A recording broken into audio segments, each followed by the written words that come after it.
అవసరం వచ్చినప్పుడు ఎవరొకరు ఇచ్చి ఇస్తారనమాట. అందుకని నేను ధైర్యంగా చెప్తున్నాను మీకు, మీరు ఇస్తే దేవుడు మిమ్మల్ని రకరకాలుగా ఆశీర్వదిస్తాడు. ఈ దేవుడికి లేక ఇవ్వమనట్లేదు. ఈ దేవుడు రారాజు, ఈ భూమిని సృష్టించిన గొప్ప దేవుడు. మీ దగ్గర నుంచి మీ ధనం ఎప్పుడు కోరుకోడు ఈ దేవుడు. మీరే కావాలి, మీ హృదయమే కావాలి. మీ హృదయం దేవునికి ఇచ్చాము అంటే మీ ధనం కూడా ఇవ్వాలి కదా. అందుకే దేవుని క్రిస్మస్ రోజు ఆరాధించినప్పుడు మన ప్రతి విధంగా అన్ని రకాలుగా ఆరాధిద్దాం. ఇప్పుడు వస్తారు సంఘ పెద్దలు కానుకలు పడడానికి.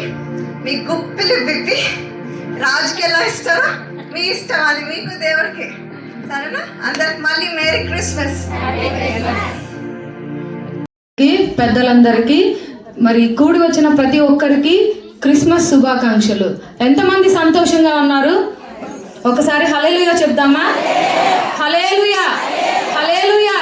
Happy Christmas, merry Christmas. Yesu నేడు పుట్టెను, యేసు నేడు పుట్టెను.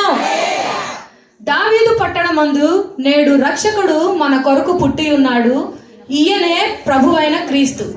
మరి యేసు ప్రభువారు బెత్లెహేము నజరేతు ఊరిలో పుట్టినప్పుడు జ్ఞానులు ఏమేం తీసుకొచ్చారు?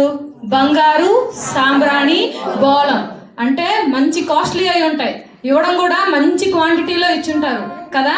మరి మనందరి మధ్యలోకి గిఫ్ట్లన్నీ ఎవరు తీసుకొస్తారు? శాంటా గారు. మరి నిజమైన శాంటా గారు ఎవరంటే, ఇప్పుడు మనం టర్కీగా పిలుస్తున్న ఒకప్పటి సామ్రాజ్యం బైజెంటైన్లోని లైసియాలోని మైరాలో శాంటా క్లాస్ గారు జన్మించారు. అతని ఒరిజినల్ నేమ్ ఏంటంటే నికోలస్.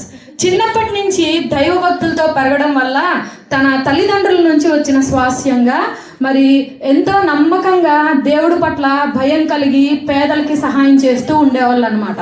అలానే మరి తను ఏం నేర్పించాడంటే అందరికీ దేవుడి ఎడల భయభక్తులు కలిగి ఉండాలి, లేని వారికి పంచిపెట్టాలి. క్రిస్మస్ అంటే అదే కదా, ఇవ్వటంలో ఉన్న గొప్పతనాన్ని మనం మన బిడ్డలకి కూడా నేర్పిద్దాం. వారు పెరిగి పెద్ద అయిన తర్వాత చిన్న చిన్న సమస్యలు వచ్చినప్పుడు లోకం వైపు పరిగెత్తకుండా దేవుని దగ్గరకు వెళ్ళి మనం ప్రేయర్ చేస్తే మనకు మంచి బహుమతులు వస్తాయి.